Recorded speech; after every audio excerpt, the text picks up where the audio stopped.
আমি শুধু একটা সেক্টর নিয়ে কাজ করি, সেটা হচ্ছে গ্লাস চেঞ্জ। যে কোনো ফোনের যে কোনো উপরের যে আপার গ্লাস আছে, যেটা কার্ভ হোক অথবা আইফোনের যে কোনো মডেল হোক, গ্লাস এবং টাচ নিয়ে কাজ।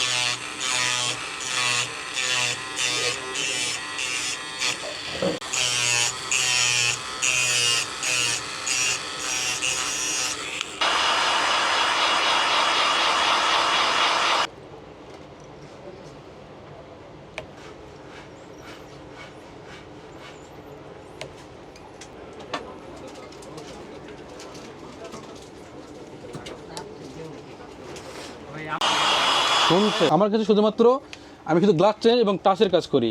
এটা হচ্ছে 15 প্রো ম্যাক্স, এটারও গ্লাস চেঞ্জ 15 প্রো ম্যাক্স। এটা হচ্ছে আপনার 14 প্রো ম্যাক্স, এটা হচ্ছে স্কেচ। এই সেটটা উনি সেল করবে, স্কেচের কারণে সেল করতে পারতেছে না, যার কারণে উনি আসছে আমার কাছে একটা 100% অরিজিনাল একটা গ্লাস লাগানোর জন্য। এটা শুধুমাত্র বাংলাদেশে আমিই কাজ করি, আমার বাইরে এগুলো কাজ আর কি করতে পারে না।